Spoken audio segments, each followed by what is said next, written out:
kita akan gerebek alumni CCR yang mempunyai bisnis. Iya, iya. Ya karena kita kan B2B kok. Iya. Jadi kalau B2B itu kan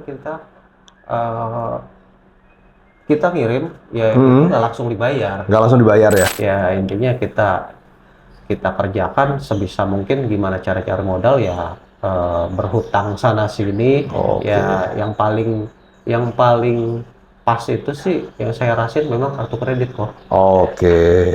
Kenapa? Karena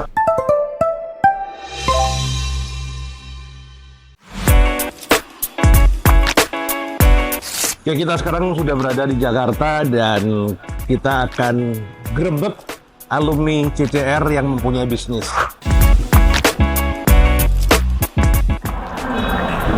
Hari ini kita akan di dua kunjungan, jadi dua-duanya bisnis yang sama, jadi transportasi. Nah, nanti kita akan mengunjungin salah satunya jasa transportasi, salah satu alumni Credit Card Revolution yang sukses mengembangkannya ya dengan bantuan kartu kredit. Ya nggak semua, tapi dengan bantuan kartu kredit dia menjadi sukses. Oke, mari kita lihat.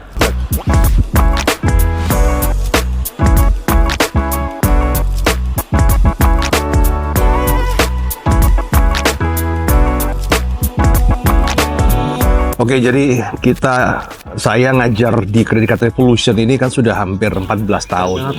Ya, goal kita adalah mencetak pengusaha, membangkitkan aura entrepreneur ke seluruh Indonesia.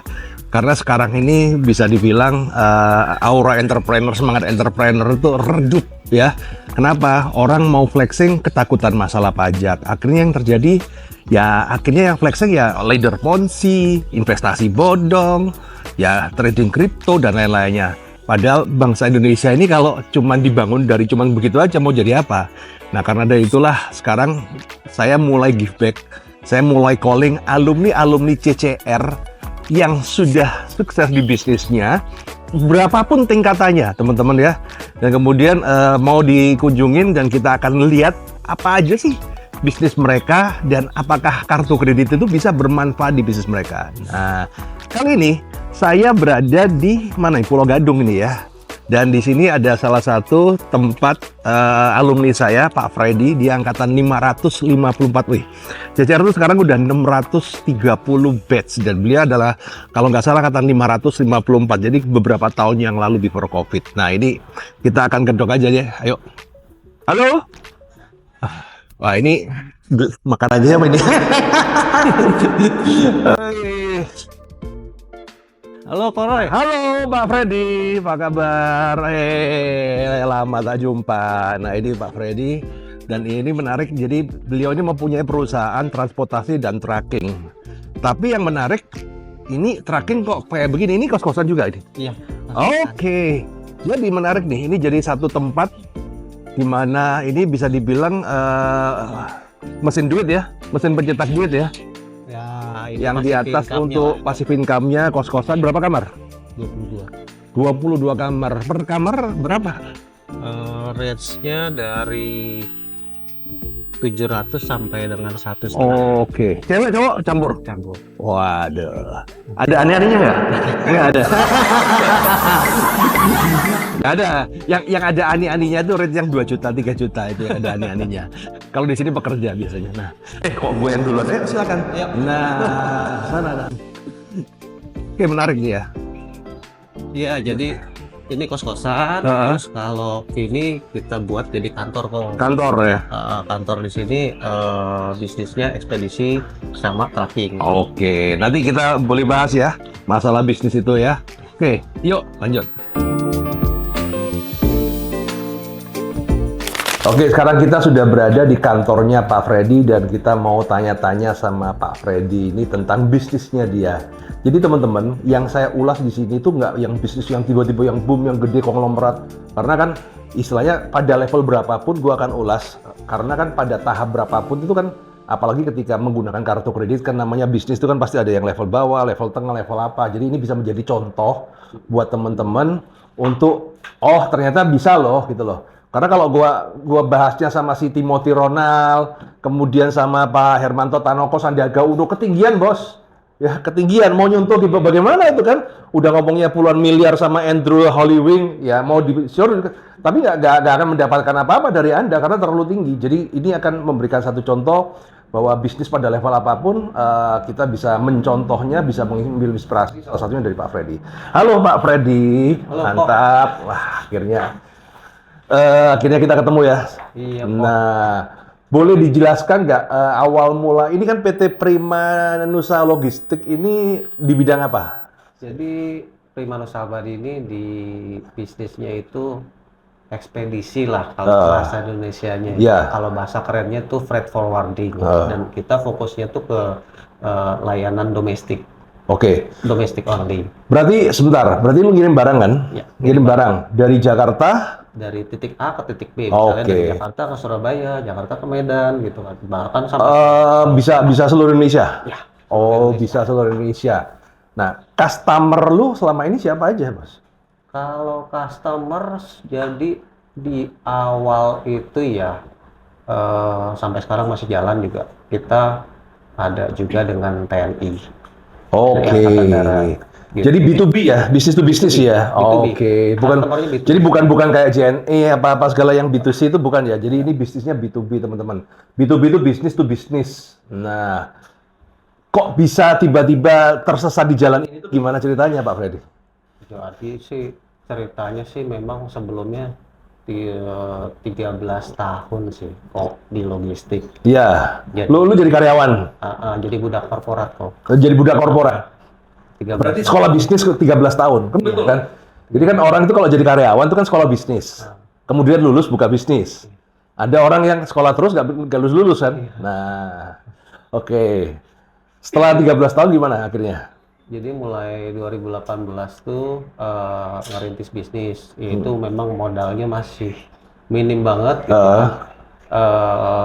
Jadi kita waktu itu kliennya juga masih sedikit. Itu dari TNI. Nah, semakin berkembang kita mulai ke korporat besar. Iya, gitu. iya. Nah, kalau sampai saat ini sih jalan salah satunya yang memang yang besar itu dari Caron Jadi Caroin Pokpen ya, OCP. Ya. Itu tuh Caroin Pokpen tuh perusahaan pakan ayam ya, pakan ternak ya, pakan ternak semuanya. pakan ternak dari hulu sampai hilir sih kok. Oke. Dia mulai pakan ternak sampai proses di retailnya juga itu contohnya kayak Prima Freshmart itu dia masih gitu dalam satu grup juga. Oke. Nah, lu ikut CCR tahun berapa, Bos? 2021 atau 2022 deh kayaknya. 2020, before COVID atau setelah COVID? Pas COVID ya? Pas COVID waktu itu. Kenapa lu saat itu lu kemudian mikir ke arah situ itu kenapa? Ada? Kepepet kok. Kepepet. Oke. Kepepet kok. Kenapa? Iya, Karena ya karena kita kan B2B kok. Iya. Jadi kalau B2B itu kan kita ngirim ya itu nggak langsung dibayar. Nggak langsung dibayar ya? Invoicing. Invoicingnya berapa lama? Invoicingnya itu macam-macam ya kok. Yang Average? Kalau average itu ada yang dia cash juga, tapi sedikit ya cash. Dia ada yang 14 hari, ada yang 30 hari gitu kan. Ada yang dia 45 hari, tapi kan itu di atas kertas kok. Iya, di atas kertas. Kenyataannya extended ya? Kenyataannya extended. Nah, jadi di situ kepepetnya kok, pasti kepepetnya kok. Jadi ketika belum cair sudah ada pembayaran ya, sementara gesek kartu kredit ya. Iya. Nah, itu tuh jadi teman-teman, jadi menggunakan kartu itu ada pola-polanya. Di bisnis tertentu polanya beda-beda. Nah, kebetulan di bisnisnya Pak Freddy ini ya dia untuk istilahnya masa tunggu ya kan, idle time ya. Jadi masa tunggu sementara bisa gesek di kartu kredit. Iya. Oke, thank you. Suka dukanya apa nih di sini nih? Kalau suka dukanya sih, kalau namanya kita ngerintis ya kok. Pasti pertama itu masalah modal. Modal ya. Kita kan Klasik lah itu, alasan klasik lah. Masalah modal ya. Kita kan nggak mungkin lah ke customer itu dengan kita belum punya modal ketika kita dikasih pekerjaan sekian itu kan kita nggak punya modal, kita mundur, nggak mungkin seperti itu kan. Ya intinya kita kita kerjakan sebisa mungkin gimana cara cari modal ya berhutang sana sini. Ya yang paling pas itu sih yang saya rasain memang kartu kredit kok. Kenapa? Karena kalau bicara berhutang sana sini kan ya kalau kartu kredit kalau saudara diomongin ya, kalau temen diomongin, nah itu masalahnya di situ ya. Nah, Pak Freddy, jadi kalau Anda masih nyari customer, kira-kira Anda ngelayanin kira-kira perusahaan seperti apa sih? Kalau customer kita, kalau saya sekarang mulai fokus kok, mulai 2023 akhir ini saya mulai fokus ke cold chain logistik. Nah, cold chain logistik itu apa? Dia jadi untuk pengiriman barang-barang yang dingin ya? Butuh suhu beku, suhu chill gitu kan. Nah, itu tuh produsen-produsen customer kita yang sekarang ini itu dia juga ada kebutuhan itu gitu kan. Dan selain dari itu juga itu tuh biasanya di industri F&B. Kalau biasanya sekarang industri F&B itu tuh dia sangat butuh untuk cold chain logistik. Berarti rantai beku ya, menjaga rantai beku kan kayak daging beku, sayur beku dan lain-lainnya itu ya. Buah-buah, ikan, daging seperti itu. Ini truk lagi jalan semua ya? Lagi jalan. Nah, buat teman-teman ya, jadi ini teman-teman ya, kalau orang istilahnya orang di transportasi itu ya, nggak bisa kamu suruh flexing. Karena kalau kamu suruh flexing, kemudian truknya ada semua, berarti nggak kerja, berarti kan nggak laku, betul kan? Justru yang benar itu adalah kalau truknya udah hilang semua, berarti udah cari duit semua. Nah, kadang-kadang orang bank kan begitu kan, Pak, minta difotoin pas truknya banyak semua, loh kan nggak kerja gitu kan? Justru kalau truknya keluar semua itu yang bagus. Nah, ini bisa jadi manfaat dan bisa jadi apa ya teman-teman ya, inspirasi bagi kawan-kawan, pengusaha, siapapun Anda. Ya, salah satu ide yang bagus adalah dengan menggunakan kartu kredit untuk menjaga cash flow supaya lancar. Iya, betul. Karena kalau cash flow-nya nggak lancar, nanti tersumbat-sumbat, stroke nanti bisnisnya ya. Nah, itulah kenapa saya mengajarkan orang itu kan sebenarnya teknik yang agak nggak lazim ya, menggunakan kartu kredit sebagai dana cadangan. Carilah kartu yang besar-besar dan banyak, tapi jangan asal pakai. Tujuannya apa? Supaya cash flow bisnis Anda itu lancar.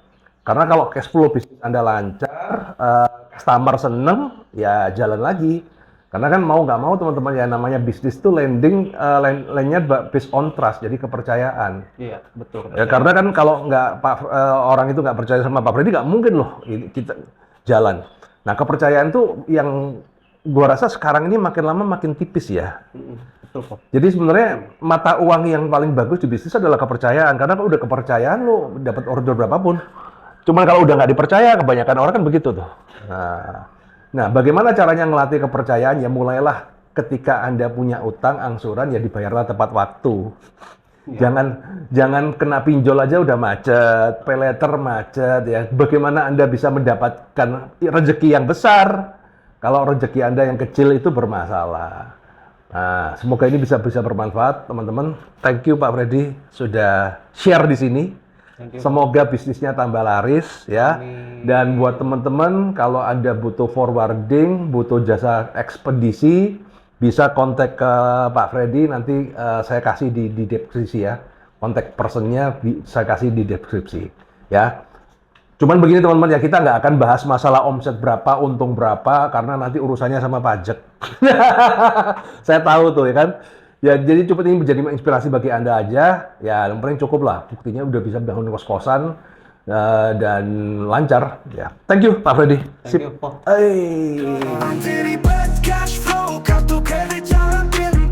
Semua bisa kamu coba nikmati tanpa batas. Biar bisnis maju, segera ambil langkah. Tata kartu ajaib, semua jadi mudah. Loncat halangan, jalan terjal sudah rata. Senyum di wajah, kartu kredit jadi senjata. Pinjam sebentar aja, kemudian bayar lunas.